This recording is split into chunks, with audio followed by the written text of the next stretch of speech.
All right, good morning, everyone. This is the how to apply for the fall 2022 round of fiscal year 26 rental focus. So this is for rental applicants. Today's session will be recorded. Please turn off your video and microphone. Put your questions in the chat for a Q&A at the end. We're going to go ahead and get started. So this is the Affordable and Special Needs Housing ASNH program, FY 2026, how to apply for the fall 2025 round for rental participants. Today, we're going to start with our staff introductions. Then we're briefly going to talk what's ASNH, what's new in FY26, go over eligibility and requirements, application submission, scoring overview, notification process, and then we'll have time for question and answers. So like I said, put those in the chat, and either someone from my staff will give you a quick answer or we'll save that for the end. So this is the ASNH rental team. My name is Carly Lackman. I'm the program manager, and I am joined by 5 wonderful team members. We have Elizabeth Spage, Jordan Meadows, Michaela Hatton, Johnny Hines, and Kristen Ramey. Johnny and Kristen are new to our team in the past couple months. They have joined us as program specialists. So we're super excited to have a larger team and increased capacity for this fall round. So what is ASNH? If you have not applied before, we are the Affordable and Special Needs Housing Program. We fund the construction or renovation of affordable housing in Virginia. We have a single competitive application form. Rental and homeownership are separate applications, and the homeownership focus for homeownership participants will be on Thursday. And we award 4 sources of funding, which are a blend of federal and state sources. Our ASNH rental fall application round is open and it will close August 29th, 2025. If you are a first-time applicant, we recommend reviewing the guidelines and watching the ASNH guidelines overview rental focus video on the ASNH webpage, as we're going to focus more today on how to apply for the program rather than getting into the nitty-gritty of the funding requirements. So to start off, what is new? That should say FY 2026, my apologies. We made some updates to our rental manual policies, some application enhancements. We will cover more in detail later in the presentation, but in our rental manual, I recommend that you review both the manual and the guidelines every time you plan to apply for our program.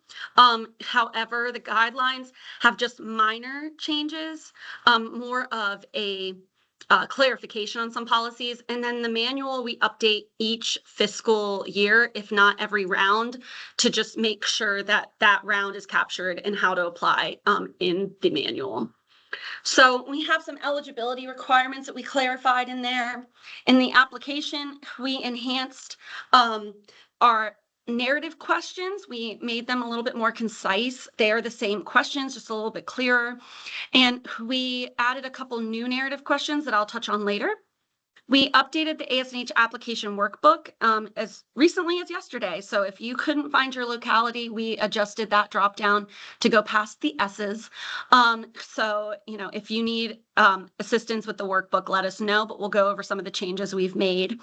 And then we updated some of our required attachments. And again, we'll talk about that in a bit. We also are so excited to say that we now have an inbox for general inquiries for the program. It is ASNH_rental@dhcd.virginia.gov.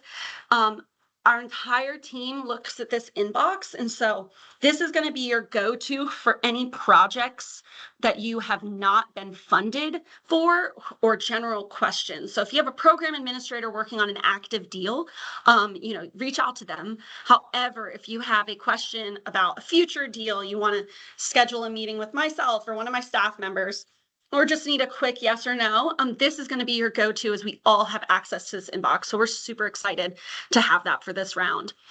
And then we'll briefly go over some CHODO certification timelines. We have a slight update to the program to cover.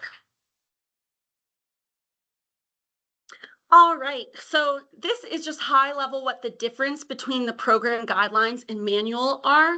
So the guidelines are standards for the homeowner and rental programs.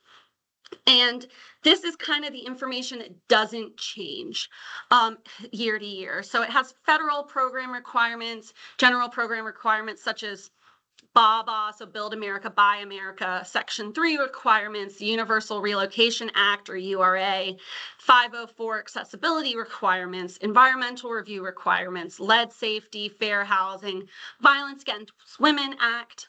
All of those things are captured in there. And again, our standard program requirements. So, limits, what costs are eligible, so on and so forth. Again, I encourage everyone to review both of these documents annually, as there aren't large changes to the guidelines annually, but it's still just good to check in on what the federal requirements are. Then the manual, which is kind of, again, what we were going more over today and how to apply. This is more specific to the application rounds. It has source amounts and dates. It includes the narrative questions and attachments.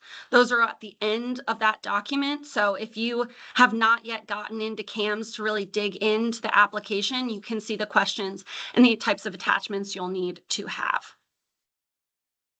Okay, so starting off with applicant eligibility, who can apply for the program?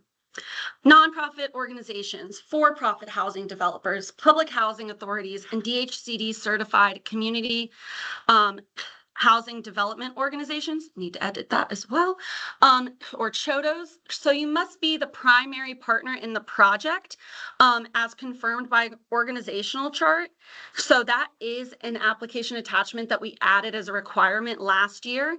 It is still a requirement. We are looking for the organizational chart of the project ownership. So I don't need, a org chart of the organization you work for, but I'm looking for who the key players are in the deal and how you, the applicant, align with that.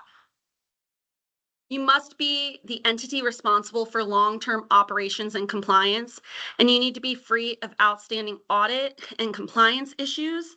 Please see the DHCD audit policy and contact us with questions to that ASNH rental inbox. If you have questions about the audit policy, very high level, as I know we've gotten a lot of questions, we've been doing a lot of reaching out. The audit policy in CAMS didn't used to apply to developer types in CAMS. So when you registered your organization, if you selected developer as the type, it wouldn't require an audit. It wouldn't flag you for an audit. This is because generally the audit policy speaks a language of a more, nonprofit federal program eligible type of applicant, and it's much different. Like the full audit that is required of nonprofits more frequently. However, there is a minimum requirement of a financial statement just signed internally. So if you are looking at the requirements for the audit policy and have questions as to which one applies to you, please send us an email at ASNH_rental@dhcd.virginia.gov. But know that at a minimum, we're going to need you to provide some financial statement. This is just, again, because we are administering, so many dollars into your organization. We want to make sure that we're clear of any audit or compliance issues. Like I said, if you have any questions, please follow up with us by email. All right, so for CHODOs, I just wanted to give a heads up that if you are a current CHODO, this doesn't super apply to you, but if your organization was looking to have CHODO status, the current application will close in CAMS when the fall application closes. Previously, we just had an application open in CAMS year-round. This is not the best way to administer a certification program, so we are doing some work internally to clear and approve or, move applications in the right direction if they are currently in the system.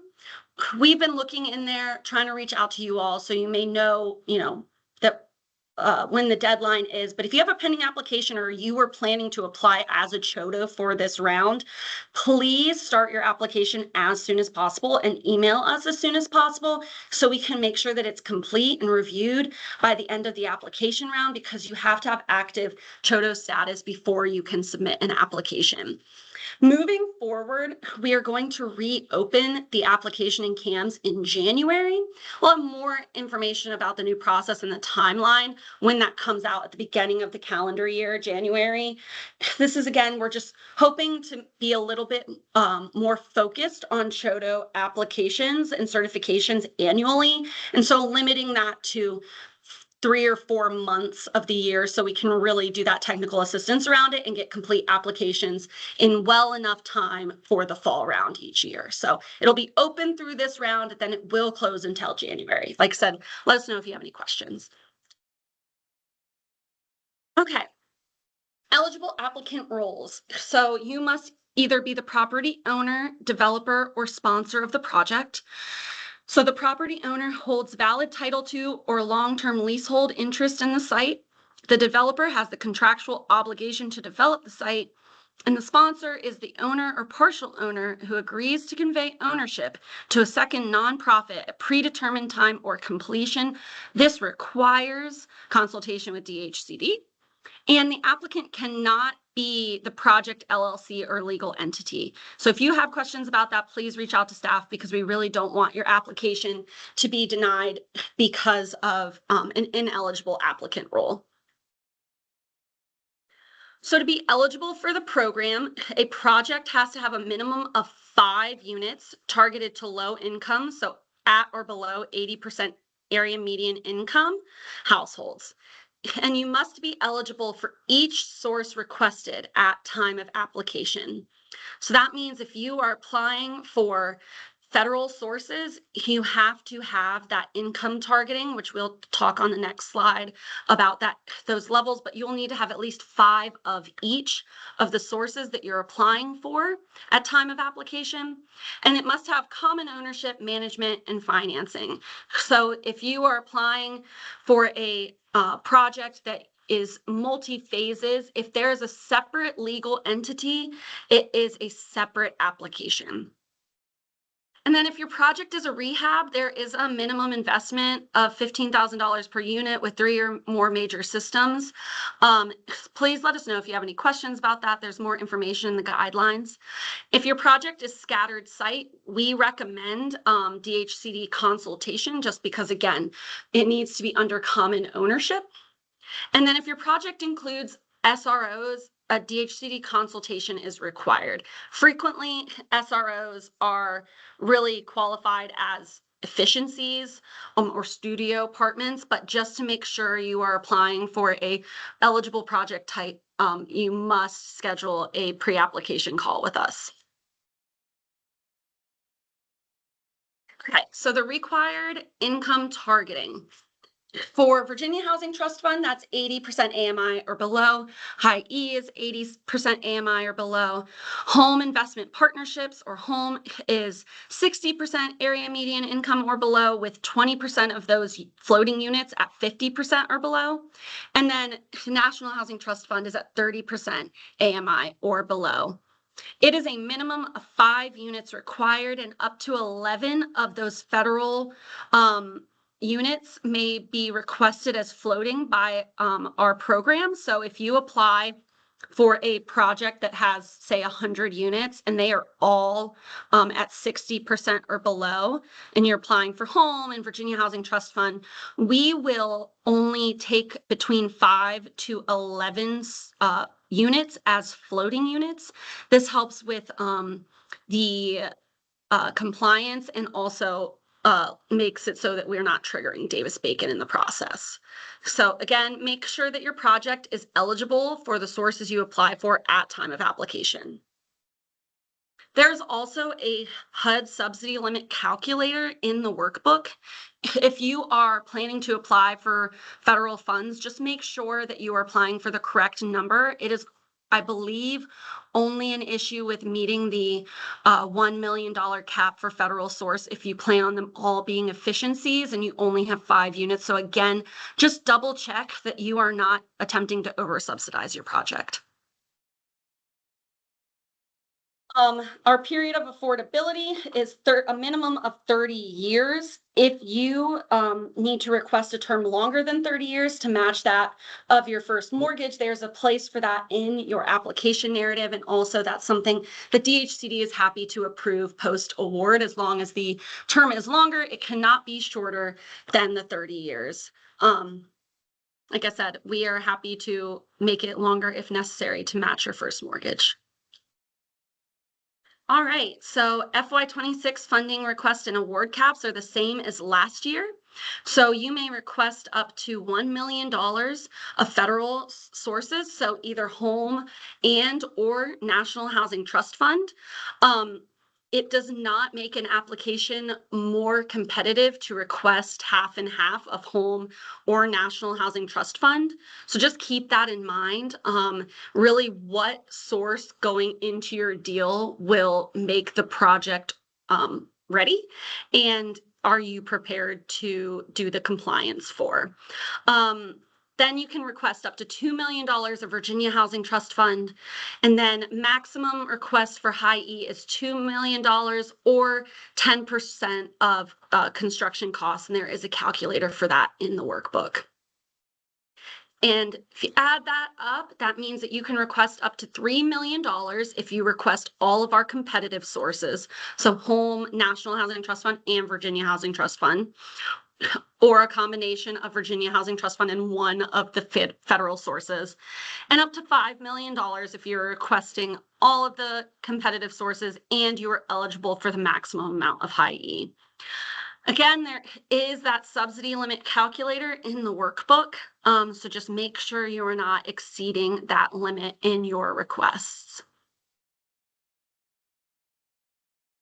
So we provide low interest deferred principal must pay permanent loans secured by a second position lien and deed of trust.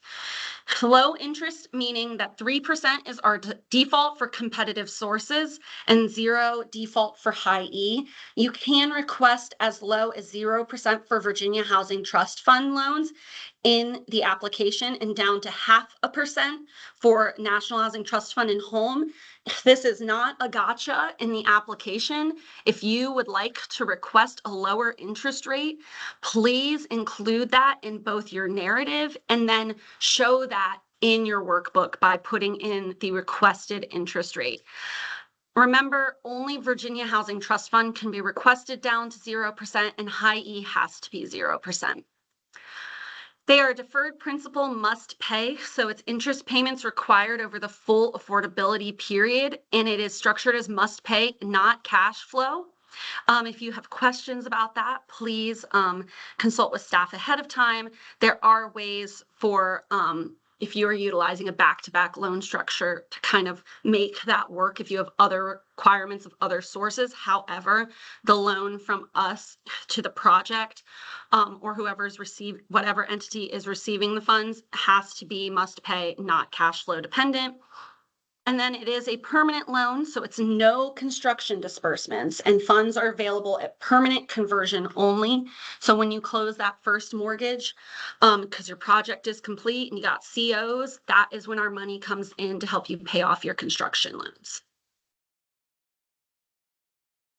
All right, so some requirement updates and reminders. For all projects, a phase 1 environmental review is required for all applicants regardless of source. We have added additional language to the guidelines and manual around the eligibility of the age of phase 1, because we understand that through construction, you're updating it at many different times throughout the construction process. So it's also a narrative question. We'll get to that in a moment. We added a narrative question for you to kind of speak to any findings in your phase 1 or to the age. If you are under construction, that is going to be very important as we look at the phase one the same way for all deals. The phase one needs to be less than 2 years old. And this is directly from NEPA. They actually require that a phase one is 6 months, no more than 6 months old, up to a year if it's been updated. And so we are giving a wiggle room of 2 years, and it is essentially 2.5 by the time of application. So you are still eligible to apply even if your phase one is out of date. You just may not receive full points unless another type of review, based on what the narrative allows for, is provided. So please keep that in mind. If you have questions about your phase one, let us know. But if it is dated 2023 or newer, it will be fine in terms of, the correct time, age of the environmental review to receive full points for having it attached. Also, for all projects, documentation of funding commitment is required for points. So when you're in your workbook, you're going to want to make sure that you both mark on the underwriting tab whether that source is committed or pending, and then adding that documentation to the resource documentation tab. We understand that first mortgages are frequently the last source that is committed, and deferred developer fees and things of that nature are not going to necessarily be documented in the same way as other sources. So when it comes to reviewing an application and looking at resources committed, we're really going to be looking at those other sources other than ours and first mortgage and deferred developer fee. So we heard that feedback through the last year, and that's what we're going to focus on reviewing. But again, if you have questions about documentation, let us know. We're happy to help you review, and those are required for points. For home projects, a Part 58 is required before any choice limiting activities can occur. This includes acquisition of the site. You have to go through the Part 58 process with HUD site approval at the end, allowing for the authority to use grant funds before any choice limiting activities can occur. So you cannot apply for home funds if you are under construction unless you have received the authority to use grant funds from a locality or from the state. And then if you are a project in an entitlement area requesting home, you must attach a commitment of 25% match to your application. If you have questions about what is eligible as a match, please reach out to staff or consult the HUD Exchange as they have a pretty good list of what is required for a match. And then finally, high E requirements. You must meet the performance requirements as defined in the program guidelines, and your application must include all required high E attachments. So you have to have both that Zero Energy Ready Homes pre-certification signed off, as well as the Green Build certification preliminary sign off from a energy rater. Those must be officially signed by a third party, and they need to be for each unit type that you're applying for. All right, so the question now that everyone has been wondering, I save it purposefully so that you can listen to me before we get to this point, is the funding sources and amounts. So these are the approximate amounts for the fall. We have about $8.4 million of home, $3.7 million of National Housing Trust Fund. This is only for rental projects. And then we have almost $78 million of Virginia Housing Trust Fund and $56 million of high E. If you are unmuted, please go ahead and mute yourself now. But these are the source amounts that we have for the fall. And for anyone who is wondering if we plan to expend it all in the fall round and if there will be a spring, there will be at least a small spring round this year. I do not have the amounts for that, but I can say that there will be at least a small round with some sources in the spring. All right, before I get to application submission, are there any questions that have come up in the chat so far that I should look at? My team is nodding no. All right. So application submission, like I said, it is due on August 29th, 2025. Your application must be complete, including all required attachments as you submit. Eligibility and completeness are evaluated through a panel review. Applications are scored and ranked, and a minimum of 60 points is required to be eligible for funding. And high E is non-competitive, awarded as eligible, but you must have received a competitive source, so cannot award out high E on its own.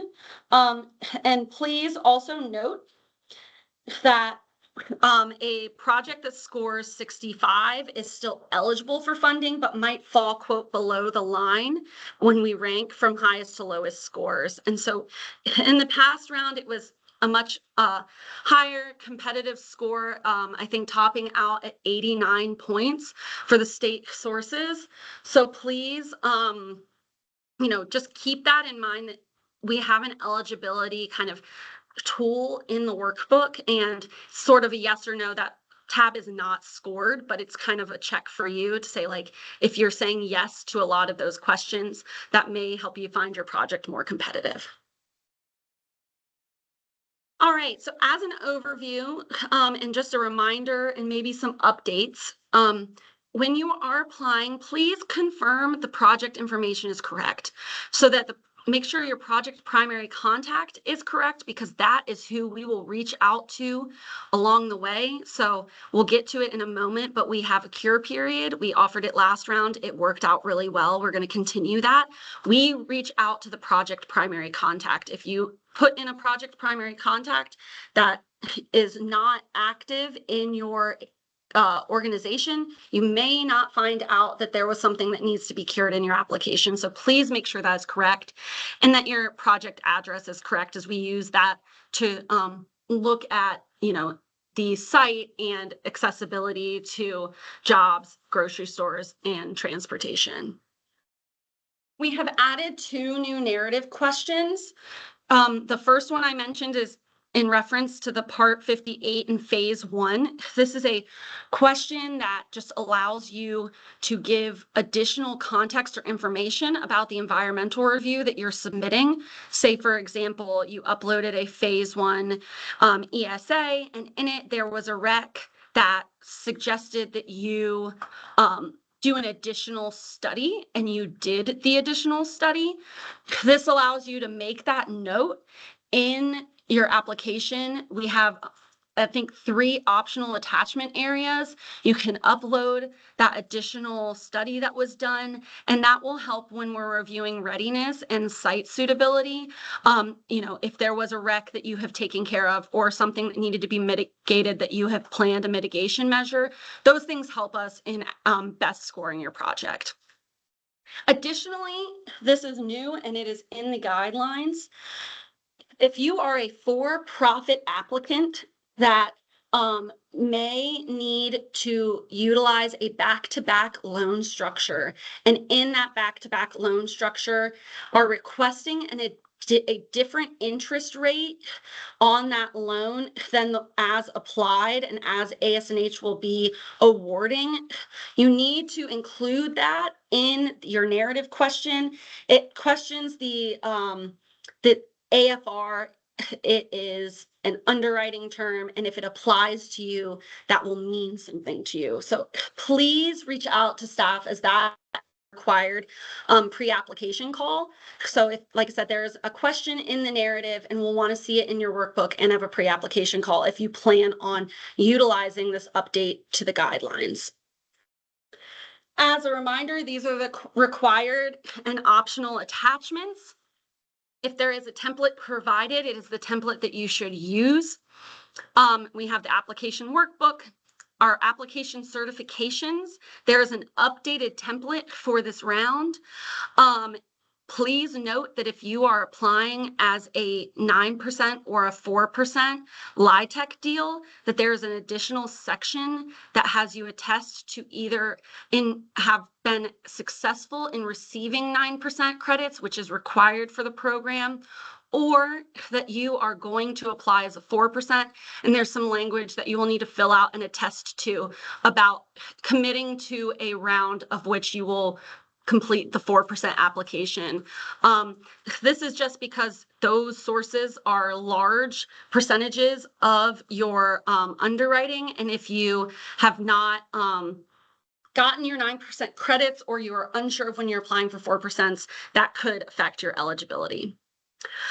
Zoning certification.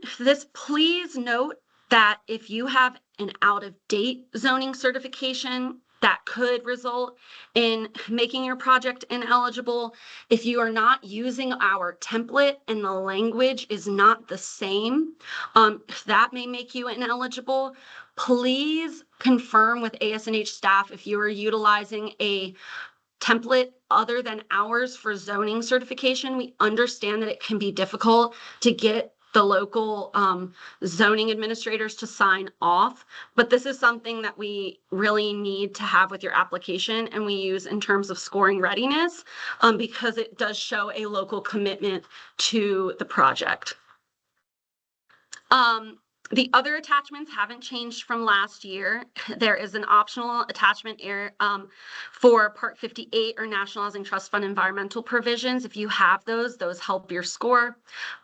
If you're applying for a project as having permanent supportive housing, we need to see that MOU. And like I said, what is required for high E is green build certification, but if you are not going for high E and are looking for additional points, we do have that area for optional attachments. We do also have 3 areas that are all just kind of blank optional attachments. This is on this tab, it says like if you need to attach a supplemental underwriting document because something in our workbook is not calculating the way you need it to, please go ahead and attach an additional underwriting template, and you can reference that in your narrative because we understand that sometimes the workbook doesn't work exactly how we planned it would. So let us know if you have questions or utilize that supplemental area. Like I said, also, if you have additional studies that have been done on your project, please upload them as well. So, as mentioned, the application workbook, we made some updates to fix some errors from last year. We unlocked some cells that were previously locked, such as the credit loss and vacancy rate percentages. So those can be edited now. There were a couple calculation errors that we found in the pro forma, and we added drop downs for committed or pending sources rather than just leaving it blank and having you fill it out. So please make sure that you complete that tab in all tabs of the application, but especially the committed or pending sources as we use this for scores. I said, please complete it to the best of your ability. A workbook that is partially filled out is not something that we cure for. Which brings me to the cure period. We will provide a minimum cure period of 2 business days for technical deficiencies. The project primary contact will receive notification of any technical deficiencies found, and you will be given, like I said, at least 2 business days to turn that around for us so that we can fully review your application. This really worked well last time to allow for, if you accidentally duplicated a document, or it looks like, you uploaded the wrong projects attachment, or something was broken. It really helped make scoring complete last go around. And like I said, we do not cure for things such as just like incomplete applications, but we will make sure that we have all the things that we need to score your application fairly. And if we will send out an email once the application is closed and we're doing the cure period, and we will send an email to all applicants saying it is closed and that we will reach out to the project primary contact by X date. And if you do not hear from us, you do not have anything to cure for. All right, scoring overview. like I said, your application has to be submitted in CAMS and must include all required attachments. We review for eligibility and completeness, and then we score and rank with a minimum of 60 points to be eligible for funding, with our breakdown with need 40 points, feasibility 30 points, and capacity 30 points. In need, we have you demonstrate through your narrative and application attachments that the project fills a critical need in the market area. So we're going to look at vacancy rates from your market study. We're going to look at your poverty and minority rates in your site and neighborhood standards tab in the workbook. So please make sure that that is complete. And we're also going to look at access to jobs, transportation, food, and other community amenities. We use your market study in your narrative responses as well as the address to do this. And for home funds only, projects in non-entitlement or non-consortium localities receive an extra 5 points. An entitlement and a consortium are areas of the state that receive their own home funds. And so we have that extra incentive for those projects in localities that don't have local home that they can pull from for home funds only. Feasibility, we want you to demonstrate through your narrative and attachments that the project is likely to come to a timely completion. So we look at if the timeline is feasible. Are your resources committed, including your 9% LIHTC, that you have zoning for the building, that your environmental reviews show minimal mitigation required. These are important things when we score your project. So if there is additional information that we need to know, like I said, about measures that have been taken or planned to be taken to meet some of those issues in your environmental reviews, include those. If your resources are committed, we would like to see those so that we know that that project is likely to start construction in the first 6 months after award.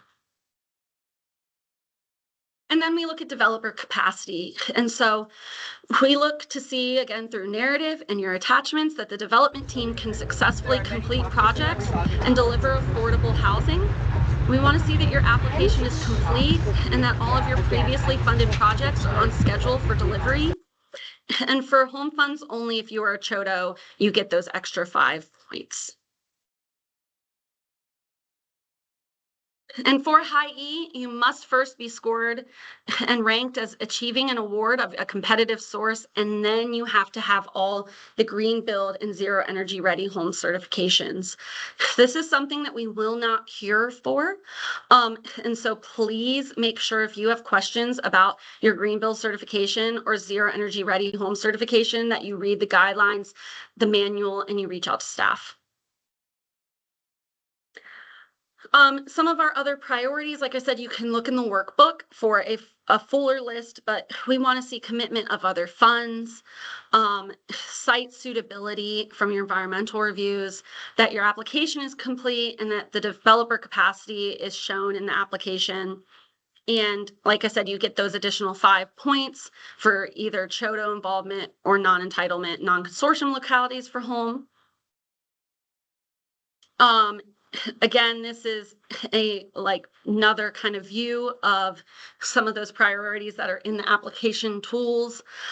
Free broadband and unit documented, green build certification uploaded, on-site services in place and documented. Again, we're really looking for documentation of things. We really, as a program, want to make sure we are funding based on things that we can do compliance for. So if things are not documented, it is hard to give scoring priority to them. All right, then once you've applied and we've reviewed and we've scored, there is a notification process. New this round, as a result of the feedback we received in our input sessions from the spring, we will do a funding round overview.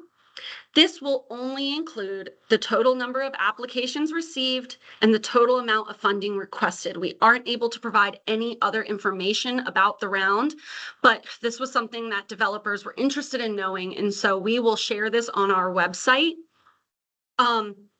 And that is the only thing that we can provide until the Office of the Governor makes the press release announcement of awards. We are unable to answer any inquiries about timing or contents of the announcement, and we will not return a response to those inquiries. After the governor's public announcement, we will send an email to the project primary contact and the organization head as listed for each project in CAMS, containing either a notification of awarded funds or denial of funding. Only through email, only to project primary contact. So please make sure your CAMS information is accurate. I also recommend that annually you do this as well. So once you have received a successful award letter, we hold an onboarding call for all awardees. Then you must return your executed terms letter and conduct a post-terms letter call with your program administrator. Then we will draft program agreements, and you must have executed those within 12 months. We decided to keep our timelines similar to the past few years, so it is just a little bit over 12 months from application. Program agreements, as in the manual, as are noted in the manual, are due by the 1st of November of 2026. Program agreements must be signed by then, and construction must be completed by November 1st, 2028. We're going to look for that in your application. And, if you have reasons why you cannot meet these timelines, there are questions that you can answer in the narrative, but please keep in mind that these are our standard dates. I also want to remind everyone that while we give you around a year to sign program agreements, it doesn't behoove you to wait. You should go ahead and sign those as soon as you can, because the expiration date doesn't change based on when you sign them. It just allows Virginia Housing, who services our loans and acts as our legal counsel, gives them more time to get your commitments, which I know you are going to need to close on your construction financing. And new this round, we are going to have a slightly different post-award process if you were unsuccessful in receiving an award. This is in result of the last funding round with the higher threshold of eligibility, not eligibility, of funding being able to be awarded and competitiveness shown. So what we are going to do is, after the denials are sent out, if you were not funded, you are going to be invited to participate in a rental funding round overview call, in which we will provide insights into funding decisions for the current round. So we will speak very generally to what we saw in the round, what may have, led to the line where it fell, just some general speaking to all denied applicants, because a lot of the questions that we received in the debrief last round weren't as much technical assistance calls as they just were questions, because with the increased source caps and the ineligibility of returning applicants. So if you have a previously awarded project, you have to return those funds and recompete. You can't come in for any sort of top off anymore. So that resulted in just a new round of awardees and with a higher competitive line. So this will allow us to do kind of a overview of the round, and from there you will receive the option to schedule a debrief about project specific questions. All right, so that is the presentation for today. Put your questions in the chat. I'm going to close out the PowerPoint in just a second so I can see them better. And on my end, I'm going to see it better. You will still see this slide. The application's live. The round is open, closes on August 29th, and email us at our new inbox if you would like to schedule a pre-application call. All right. So it looks like we have some questions in the chat that I will speak to, and then if you have a question, you can either raise your hand, I'll call on you, or you can unmute yourself. But we do have quite a few people on the call. So first I see, is there an expiration date on the market study? Ours is a few years old. So we do look at the market study to score the application. However, if you feel as though the market study is um, still helping you write the narrative that you are trying to provide in the application, frankly, because we know that there is a shortage of affordable housing across the state, we are not super sticklers about that market study, because we know that across the Commonwealth, there's a need for affordable housing. So typically we award projects for eligible project types full points.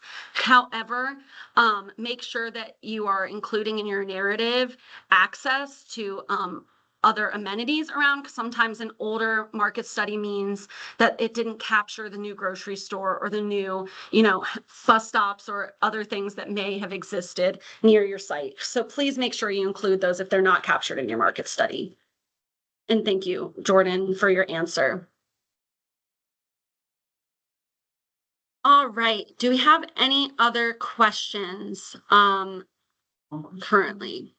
And I don't know that I answered correctly or as well as I could have been, was for Virginia Housing Trust Fund, what is the underwriting metric on must pay interest relative to debt service coverage ratios? We do not have a requirement for debt like DCR. We don't look at it currently. However, we know that other sources of funding may have requirements. And so if you're wondering how to fill out our workbook to be the most accurate for us to review, just let us know. But we don't look specifically at the debt coverage ratio. We do look at what your gap is. We do look to make sure that we're not over subsidizing the project. And so we want to make sure that your maths. And because we edited the workbook to make the calculations work better, our staff has been trained on the Grow America underwriting course. We are a little bit better at looking at underwriting. So just please make sure that you fill out to the best of your ability.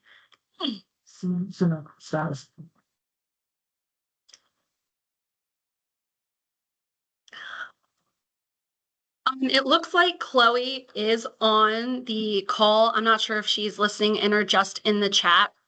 But she may be able to answer the home ARP related questions because this how to apply is for the general rental ASNH funding round. Hi there. Yes, I'm here.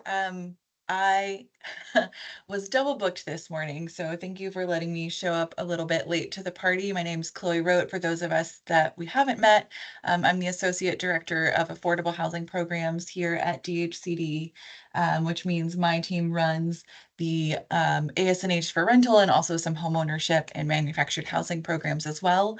If you have a question about home ARP, if you will send me and Carly an email, we can get back to you on that. This particular call is specific to the ASNH application round that is open now. There was also a quick question that I just wanted to read out and address about high E funding in commercial space. And I just want to be really clear that commercial spaces, mixed use, mixed income buildings can be eligible for the ASNH program. However, our costs, the eligible costs and eligible activities are limited to the affordable units that are designated for renting to households at or below 30, 50, 60, or 80% AMI. And so if you have a building that has commercial spaces like true first floor, separately leased commercial, separately leased office space, beyond the LIHTC like community areas that are accessible to all residents just as a matter of living in the building, or if you have market rate units, we highly recommend that you schedule a technical assistance call. I believe that Jordan will circulate sort of like a link to schedule that.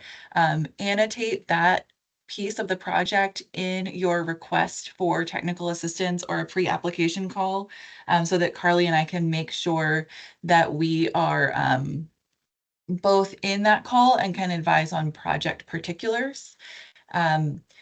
I did just see a question come in about local AMI. There's state AMI and local AMI. That is determined by HUD.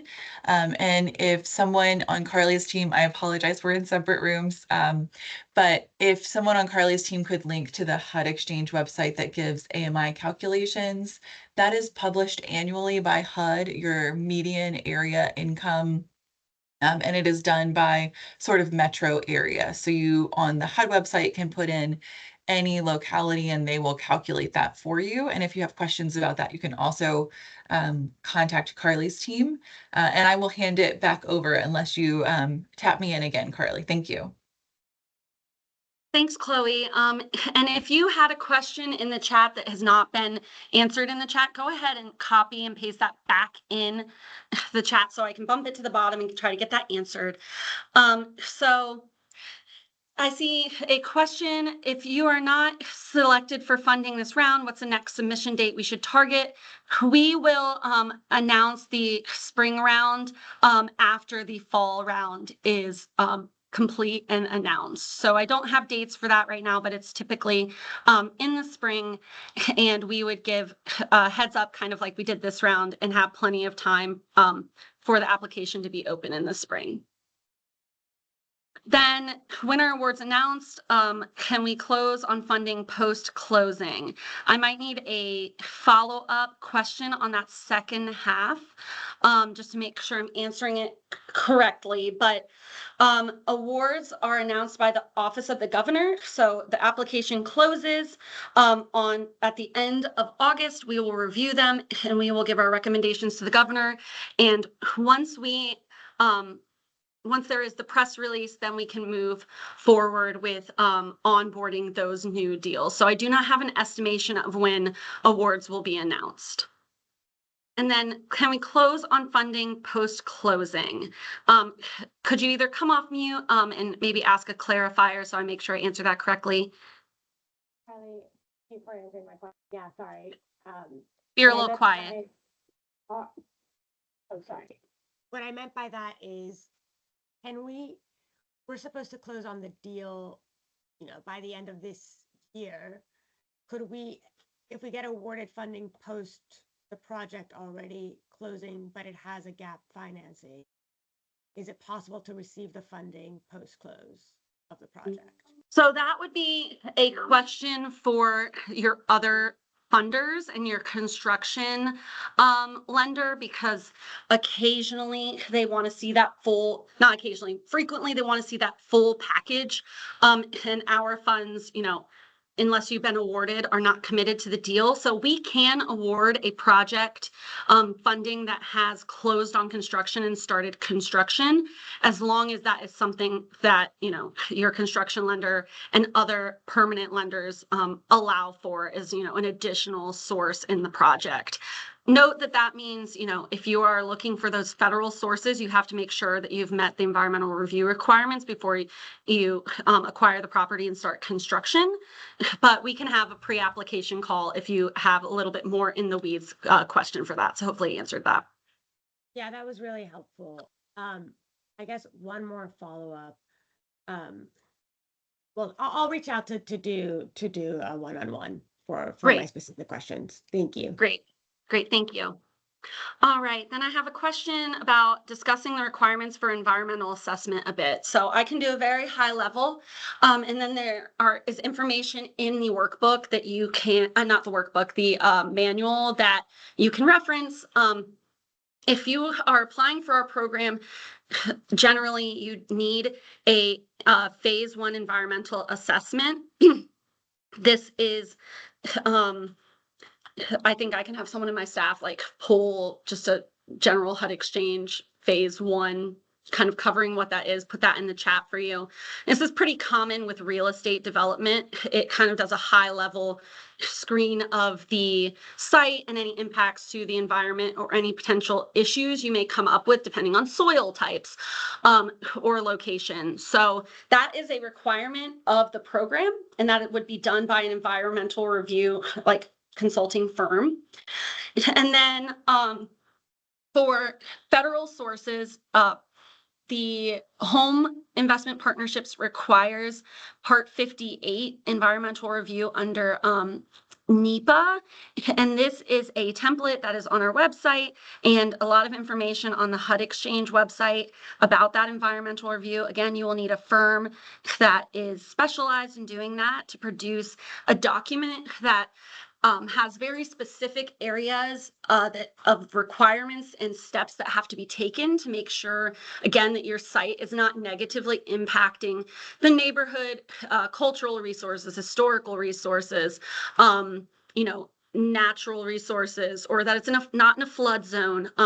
This is just to ensure that the money that is going into the project long term is going into a, you know, site that should last the length of the affordability period. So this is not something that is required at time of application. It is encouraged if you have it, and it is required before any choice limiting activities may occur. And we have more information about that in the guidelines in the manual. And for National Housing Trust Fund, there is a similar, but not exactly the same, environmental review requirement. It is the checklist that similarly is on the website. We can provide a template for that. It is required to be met before we can issue contracts. So you could start construction or do choice limiting activities if that review was completed and there were no findings. Because Part 58 in Home, we have to review it. We have to do a public notice period. HUD has time to do a public notice period, and then we get the sign off. But in that, there is the ability to kind of take measures, mitigation measures, to mitigate the environmental concerns. Whereas National Housing Trust Fund is a little bit more black and white, cut and dry with you are eligible for these funds or you are not. And we do look into various HUD resources to look at the site if you are applying for those federal funds. So hopefully I answered that adequately for you. If you have other questions about environmental reviews, please schedule a pre-application call with us. Then I see if our project will require 9% tax credits, which we have not yet secured, you will not be eligible until they are secured. That is correct.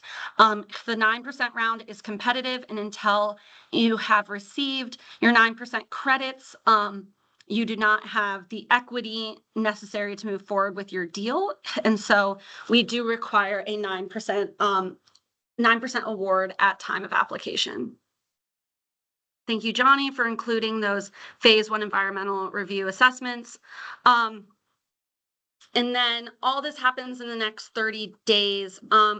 I am not quite sure what you are referring to for that, but I think if you have a question kind of around timing of when our money should come into your deal and, you know, readiness for an application, that is a great time to schedule a pre-application call with our staff. All right, do we have any other questions?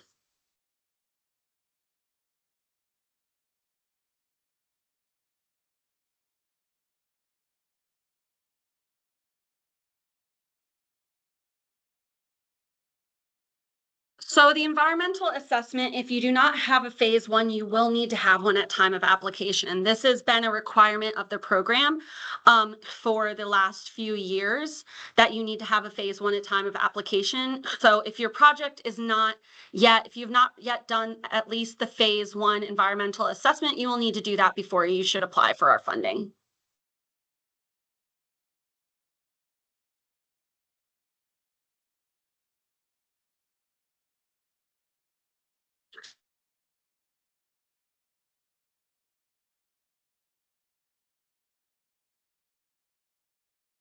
Work as a standalone deal? So that's a great question. And I think that last bit of the sentence is the key, since it can work as a standalone deal. Please make sure that if you are applying for a 9%, 4% hybrid deal, that if you are only applying for 4% for the 4% right now, because the 9% you're going in this spring, we need to see in your application narrative that it can work as a standalone deal. If they are tied together, if the 4% starting construction is contingent on the 9% starting construction and your 9% does not have credits, that could affect the 4% in its scoring and ultimately receiving funds. So if it can work as a standalone deal, that's completely fine. A lot of times there are projects that are on the same site, but have, you know, you're kind of phasing them in terms of the construction, but they're called the same thing, and, you know, or phase 1 and phase 2, and they're in the same area. That's completely fine. We don't need to see that your 9% has the credits at time, as long as they are able to move forward as standalone deals. And then for a non-VHEA finance deal where perm loan conversion may come many months after construction completion, can the ASNH loans be funded after placed in service but prior to perm loan conversion? We can talk about that more on a case-by-case basis. We close the first mortgage with Virginia Housing at the same time as our sources. The key is going to be that we need to have met all of our closing requirements, and that's COs and you know, cost certifications and things of that nature. So if you have more questions around that, we can talk about it, you know, once a project is awarded. But the answer is not a hard no there. There have been instances where a deal has been able to close on our loans because they have met all of our requirements. And yeah, so we can work on that once you've been awarded. Paul, I think just earlier, want to chime in. Yeah. Sorry, Carly. Paul, I just want to chime in that predominantly that has to do with whether or not the first mortgager will allow it.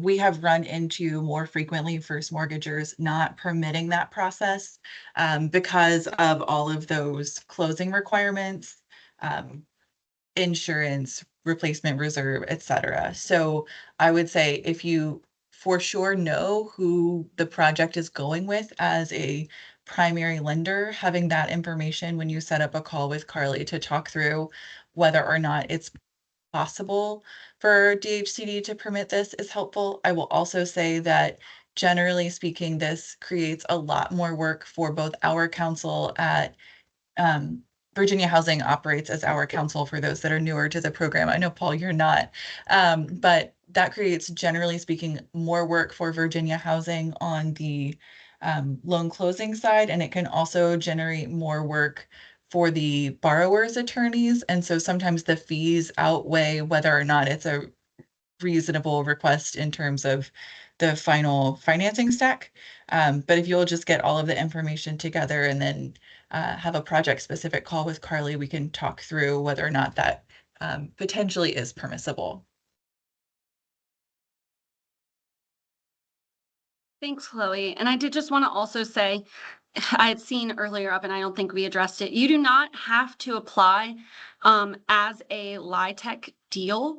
If you are pursuing a development that is not utilizing LIHTC, you are not ineligible for our program. You are eligible. I would just make sure that, you know, you have a pre-application call if you need to, so that we can really capture your committed and pending sources, because we don't want to discourage non-LIHTC deals from applying. Does anyone have any other questions? We are getting towards the end of our time this morning.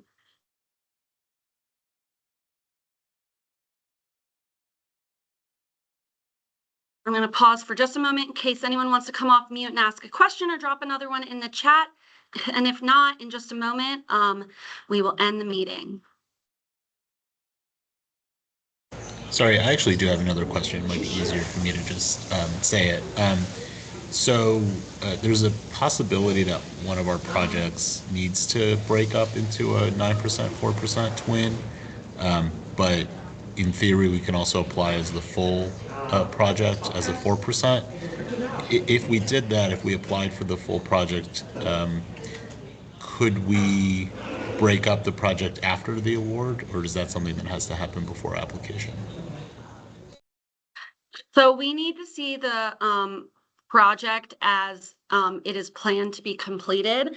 I think we get some questions like this because I know, the nature of development is not perfect and straightforward, to say the least. So sometimes there are reasons why a project may need to change from 4% to 9% to 4%. So that we are the best stewards of public funds, we want to fund your deal and keep money in a deal as applied. Now, if you apply for a project and there are changes that need to be made to move the project forward, those are looked at by DHCD on a case-by-case basis, and any changes to the project as applied for could result in the funds needing to be returned. And in the instance of like a larger 4% applying and then wanting to split, that would mean a significant decrease in the number of units that we funded. And, just very high level without context, that would not be generally permissible in terms of a change that would be approved by DHCD. We have had the opposite occur, where a project was going to be a split deal and it comes all into one, and that is a little different because that is, more units for the dollar figure.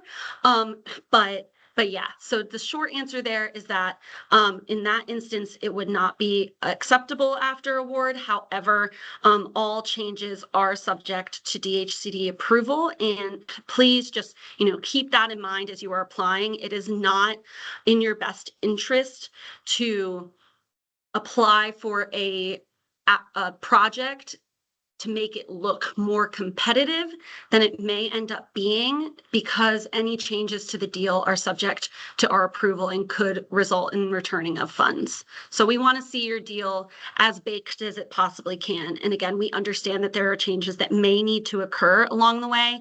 And as good partners, we will do our best to work through that. Great question. Any other questions?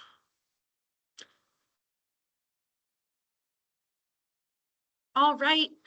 Well, thank you all so much for your time this morning. Thank you for my team for manning the chat. Thank you everyone for your questions.